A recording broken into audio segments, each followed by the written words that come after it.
حضرات علماء کرام، بزرگوں اور دوستوں، عصر کے بعد اللہ تعالیٰ کے نزدیک جو مقبولیت کا مقام پر کھڑی ہوتی ہے، اس موقع پر ہم لوگ اللہ کے گھر کی افتتاحی تقریب میں جمع ہیں۔ مسجد اللہ کا گھر ہے اور ان کا رشتہ بیت اللہ سے، اور یہ حضرات، یہ بات سبھی حضرات جانتے ہیں کہ اللہ تعالیٰ روزانہ 120 رحمتیں نازل فرماتے ہیں۔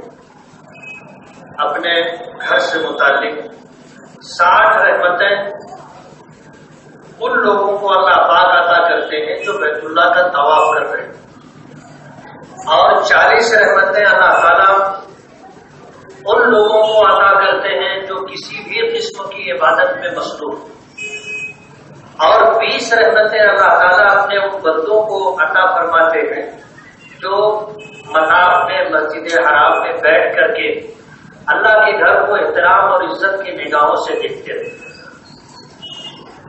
ظاہر بات ہے جو لوگ صاحب استطاعت ہیں، اللہ تعالیٰ نے جن کے لیے وہاں کی حاضری مقدر فرمائی ہے، جن کے لیے اللہ نے وہاں آب و دانہ اتارا ہے، وہ لوگ پہنچتے ہیں۔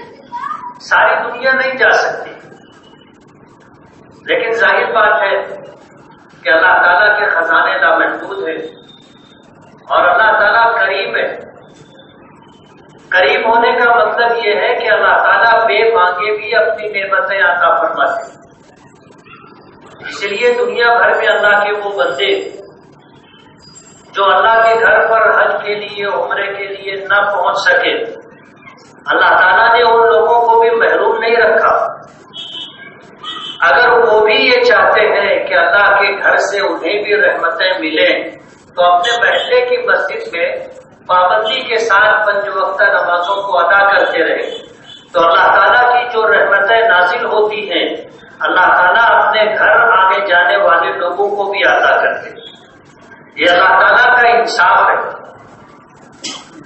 یہ اللہ تعالیٰ کا انصاف ہے۔ اللہ تعالیٰ کل قیامت کے دن کسی کو یہ کہنے کا موقع نہیں دیں گے کہ اللہ آپ نے مجھے دیا ہی کیا تھا، مجھے تو موقع ملا ہی نہیں تھا۔ اپنے بزرگوں کی، اکابرین کی کتابوں میں یہ بات دیکھی ہے کہ پچھلی جو امتیں گزری ہیں، اللہ تعالیٰ نے انہیں لمبی لمبی عمریں دی، 1000 سال، 900 سال، 800 سال، 700 سال کی عمریں، ایسی عمریں اللہ پاک دیا کرتے تھے۔ جب نبی کریم صلی اللہ علیہ وسلم نے اس بات کا تذکرہ فرمایا کہ بنی اسرائیل میں ایک ایسا شخص بھی گزرا جس نے 500 برس تک اللہ کی عبادت کی، اور عبادت بھی اس طرح کی کہ پلک جھپکنے کے برابر بھی نافرمانی نہیں کی۔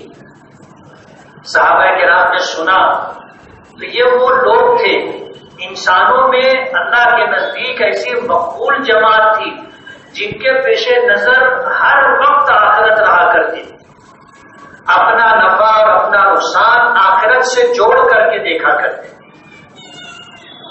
ہم تو ایک واقعہ سمجھ کر کے سن لیتے ہیں، صحابہ کرام نے سنا تو اللہ کے رسول صلی اللہ علیہ وسلم سے یہ عرض کیا کہ اللہ کے نبی، اگر ہم پچھلی امتوں میں سے کسی عابد و زاہد کی عبادت کا مقابلہ کرنا چاہیں تو ہمارے لیے ممکن ہی نہیں۔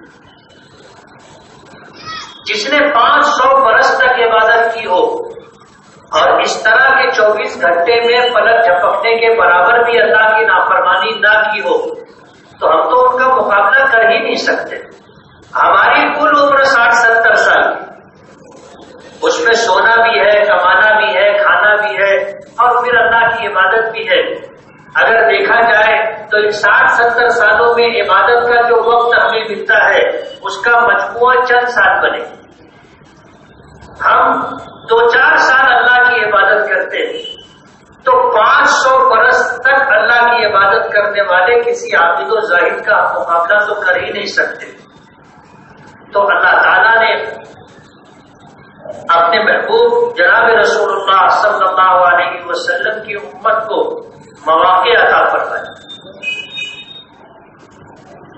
پچھلی امتوں کے مقابلے میں اس امت کو اللہ پاک نے نیکیوں کے بہت سارے ایسے مواقع دیے کہ اگر ان کا ہم صحیح استعمال کر لیں تو پچھلی امتوں میں جو عابد و زاہد لوگ گزرے، جو صدیاں اللہ کی عبادت میں گزار دیے تھے، ہم ان کی برابری بھی کر سکتے ہیں، ان سے آگے بھی نکل سکتے ہیں۔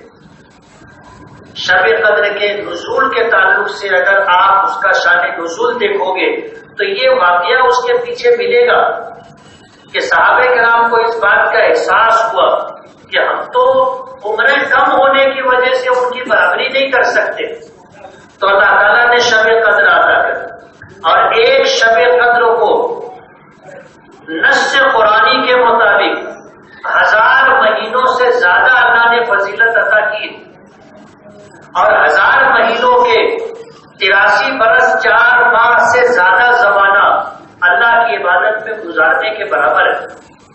اب آپ سوچو، ایک شب قدر یعنی ایک رات کی عبادت 83 سال 4 ماہ سے زیادہ زمانہ عبادت میں گزارنے کے برابر اللہ نے کرا، اور یہ قرآن پاک کی آیت ہے۔ جو اس کو نہیں مانے گا وہ ایمان والا ہی نہیں رہے گا۔ اگر کسی کو اللہ نے 8 شب قدر عطا 10 شب قدر عطا کر دی تو یہ سمجھ لو کہ اس نے 840 سال سے زیادہ زمانہ اللہ کی عبادت میں گزارا۔ اللہ کے ایسے بھی خوش نصیب بندے گزرے ہیں جن کا یہ کہنا ہے کہ بالغ ہونے کے بعد سے آج تک کوئی شب قدر ایسی نہیں ہے جو ہم سے فوت ہوئی۔ اب آپ اندازہ کریں، 20 سال 30 سال 40 سال 50 سال اگر کسی کو 50 شب قدر ملی ہو تو اس نے 4000 سال کا زمانہ اللہ کی عبادت میں گزارا ہے۔ یہ ایک مثال ہے۔ ایسی بہت ساری عبادتیں اللہ پاک نے اس امت کو عطا فرمائی، اس میں مسجد کی تعمیر بھی ہے، اور اسی کے ساتھ ساتھ مسجد کی آبادی کی فکر بھی۔ نبی کریم صلی اللہ علیہ وسلم نے فرمایا، من بنا للہ مسجدا ولو کمبعث قطعۃ بنى الله له بیتا فی الجنہ، کہ جس شخص نے اللہ کے لیے گھر تعمیر کیا یعنی مسجد بنائی، ظاہر بات ہے اللہ تعالیٰ جسم اور جسمانیت سے پاک ہے، اللہ کو رہنے کے لیے مکان کی ضرورت نہیں ہے، اللہ تعالیٰ نور ہے، اور اس کی حقیقت تک ہم لوگ نہیں پہنچ سکتے، لیکن اس بات پر اہل سنت والجماعت کا اتفاق ہے کہ اللہ تعالیٰ جسم اور جسمانیت سے پاک ہے، تو اللہ کو مکان کی ضرورت نہیں ہے، پھر مسجد کو اللہ کا گھر کیوں کہتے ہیں؟ علماء نے لکھا ہے کہ اس جگہ کو، اس مکان کو اللہ سے نسبت ہے اور بیت اللہ سے اس کا رشتہ ہے، یہی وجہ ہے کہ اسے اللہ کا گھر کہا جاتا ہے۔ المساجد بیوت اللہ، کہ مسجدیں اللہ کا گھر ہے، مسجدیں اللہ کا گھر ہے۔ تو جو شخص اللہ کو راضی کرنے کی نیت سے مسجد کی تعمیر کرے گا، چاہے قطع پرندے کے گھونسلے کے برابر ہو، اللہ تعالیٰ اسے جنت میں اپنی شان کے مطابق محل عطا کرے، اور یہ کام ہر آدمی کر سکتا ہے۔ کل قیامت کے دن اگر کوئی شخص کھڑا ہو کر کے اللہ کی بارگاہ میں یہ کہنا چاہے کہ اللہ آپ نے مجھے موقع نہیں دیا تھا، تو ظاہر بات ہے وہ اپنی بات میں سچا نہیں ہوگا۔ اللہ نے موقع دیا، زمین خرید کر کے مینار کے کلش تک مسجد تعمیر کرنے پر یہ اجر و ثواب نہیں ہے، مسجد کی تعمیر پر ہے، چاہے کسی نے مسجد کی تعمیر میں چھوٹا سا حصہ کیوں نہ لیا۔ ظاہر بات ہے اللہ کے سب بندے اتنی استطاعت نہیں رکھتے کہ مکمل مسجد تعمیر کر سکے، اور عام طور پر ایسا ہوتا ہے کہ کسی کے انتقال کے بعد ان کے ایصال ثواب کے لیے بچے ان کے لیے مل جل کر کے مسجد کی تعمیر کرتے ہیں۔ عام طور پر اپنے شہر میں یہی دیکھا جا رہا ہے. بہت کم لوگ ایسے ہوتے ہیں جو اپنی مسجد میں اپنی زندگی میں مسجد کی تعمیر کرتے، ورنہ عام طور پر مل جل کر کے مسجد کی تعمیر کی جاتی ہے اور پھر اپنے والدین کے ایصال ثواب کے لیے اس کو وقف کر دیا جاتا ہے. تو یہ صورتحال ہوتی ہے. اس لیے مکمل مسجد کی تعمیر ہر ایک کے بس کی بات نہیں ہے، لیکن اللہ تعالیٰ نے یہ موقع ہر صاحب ایمان کو عطا کیا ہے. امیر سے امیر آدمی اور غریب سے غریب آدمی، امیر سے امیر آدمی اور غریب سے غریب آدمی مسجد کی تعمیر میں حصہ لینا چاہے تو لے سکتا ہے. ضروری نہیں ہے کہ اس کا حصہ بہت گراں قدر ہو، ضروری نہیں ہے کہ مسجد کی تعمیر میں اس کا حصہ کسی بہت بڑی رقم کے ساتھ. ابھی صبح ایک مسجد کی تقریب میں حضرت مولانا سید ولی رحمانی دامت برکاتہم نے مسجد کی سنگ بنیاد کی تقریب کے موقع پر اپنا ایک واقعہ سنایا کہ میں مسجد کی تعمیر پہ گفتگو کر رہا تھا. ایک غریب آدمی اٹھ کر کے آیا اور آ کر کے کہنے لگا کہ یہ ساری فضیلت تو آپ کی گفتگو سے معلوم ہو رہی ہے کہ پوری مسجد تعمیر کرنے پر ہے. میں غریب آدمی، میں چاہوں بھی تو نہیں کر سکتا، میری حیثیت اور اوقات نہیں. حضرت نے ایک واقعہ سنایا اور اس واقعے میں یہ بات تھی کہ مسجد تعمیر ہو رہی تھی. ایک مزدور دیوار اٹھا رہے تھے. مزدور کو جو ہے استنجے کی حاجت ہوئی تو وہ استنجا کرنے کے لیے چلا گیا. راستے سے گزرنے والا ایک آدمی دیکھا کہ مستری ہاتھ لے کر کے بیٹھا ہوا ہے تو اس نے پوچھا کیا بات ہے، تو کہا کہ مزدور چلا گیا ہے اپنی ضرورت پوری کرنے. تو کہنے لگے اس کے آنے تک میں آپ کو ایک گارا دے دیتا ہوں. اس نے کہا دے دو. تو اینٹ گارا دیتا رہا. جب وہ ضرورت سے فارغ ہو کر کے آیا تو وہ مزدور اپنا راستہ لیا. رات میں امیر المومنین نے خواب میں دیکھا کہ اس شخص کے لیے جنت کی بشارت. امیر المومنین نے تلاش کروایا کہ یہ کون آدمی، اس کا حلیہ بتایا. حلیہ کے مطابق اسے تلاش کر کے لایا گیا تو اس سے پوچھا تم کون سی ایسی نیکی کرتے ہو؟ تو غریب آدمی تھا. اس نے کہا کہ حضرت میں کوئی ایسی نیکی نہیں کرتا، بس 5 وقت کی نماز پڑھتا ہوں. کہا تہجد پڑھتے ہو؟ کہا نہیں تہجد نہیں پڑھتا، مزدور آدمی ہوں، دن بھر محنت کرتا ہوں، رات بھر سوتا ہوں تو میری نیند پوری ہوتی. تہجد نہیں پڑھتا. کہا کہ اور کوئی نیکی؟ اور سوچنے کے بعد کہا کہ اور کوئی معمول بھی نہیں ہے میرا کہ صبح شام ذکر کا کوئی معمول ہو، تلاوت کا کوئی معمول ہو، کسی نیکی کا مستقل کوئی معمول ہو، ایسا نہیں. اسے ہمت اور حوصلہ دی، یاد کرنے کی ترغیب دی.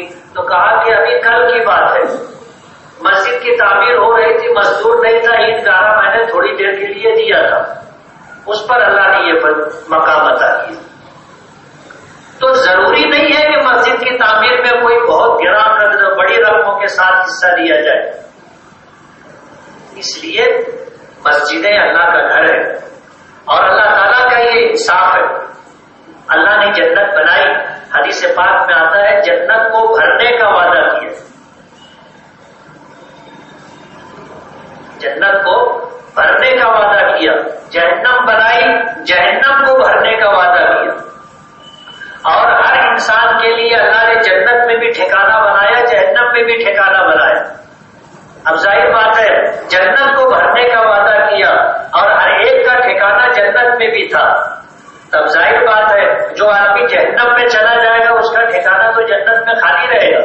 اللہ نے جنت کو بھرنے کا وعدہ کیا تو اللہ تعالیٰ جنت بھریں گے کیسے؟ ہمارے اعمال کیسے ہیں آپ کو پتا ہے؟ تو معمولی نیکیوں پر اللہ نوازیں گے. جنت کو اللہ بھریں گے، جہنم کو بھی بھریں گے. جہنم کیسے بھری جائے گی؟ حدیث پاک میں آتا ہے، قرآن پاک کی آیت ہے حلیم تلا دی. اللہ پاک جہنم سے پوچھے گا تو بھر گئی؟ تو وہ کہے گی ہر بھی مزید، ابھی بہت جگہ خالی ہے، جن کو بھیجنا ہو بھیجو. ہر بھی مزید. جتنے جہنمی ہوں گے جہنم میں چلے جائیں گے، جہنم خالی رہے گی. اس کا مطالبہ رہے گا کہ اللہ آپ نے مجھ کو بھرنے کا وعدہ کیا ہے، آپ مجھے بھریے. حدیث پاک میں آتا ہے کہ جہنم کو بھرنے کے لیے پھر اللہ پاک اپنا قدم جہنم میں رکھتے ہیں۔ مسلم شریف کی روایت ہے جہنم چرچرانے لگے گی، جیسے لکڑی کی چارپائی ہو اور اس پر زیادہ وزن ڈال دیا جائے تو کیسی آواز آتی ہے، چرچرانے لگتی ہے، ایسا لگتا ہے ٹوٹ جائے گی۔ جہنم چرچرانے لگے گی اور جہنم سے آواز آئے گی قط قط قط، بس بس بس۔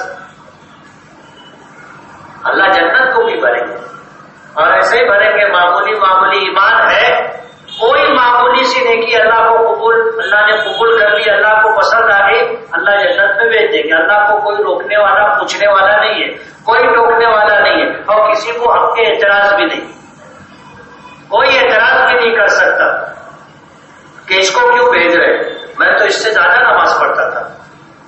کسی کو یہ بولنے کا بھی حق نہیں رہے۔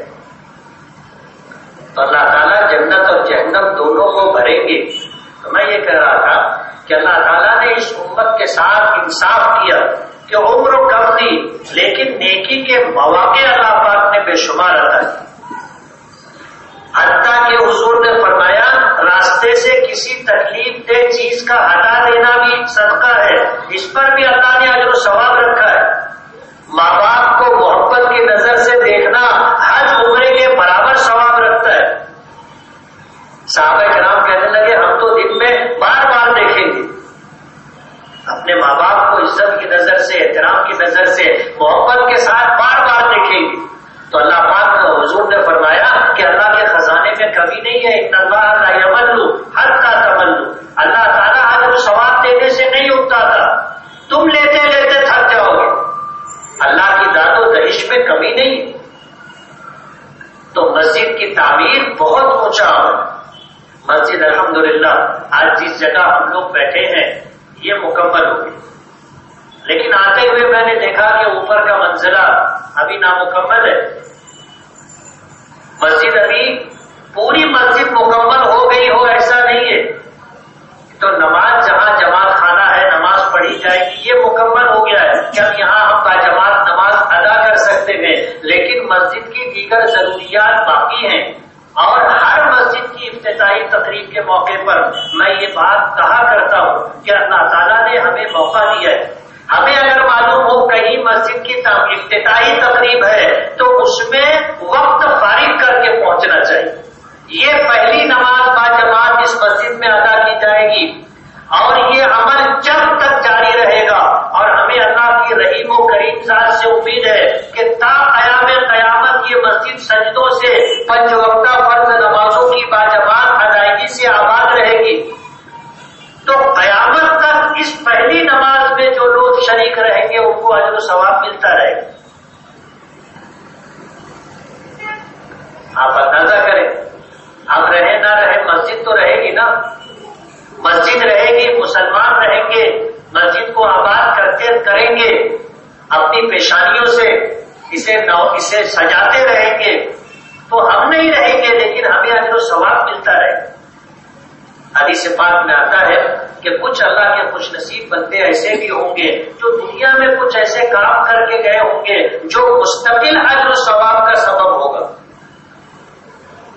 انہوں نے مسجد بنا دی، مدرسے بنا دیے، سرائے بنوا دی، کنویں کھدوا دیے، اللہ کے بندوں کی راحت رسانی کے لیے کوئی کام کر دیا، دنیا سے چلے گئے، یہ چیزیں باقی ہیں، ان کو اجر و ثواب ملتا رہے گا۔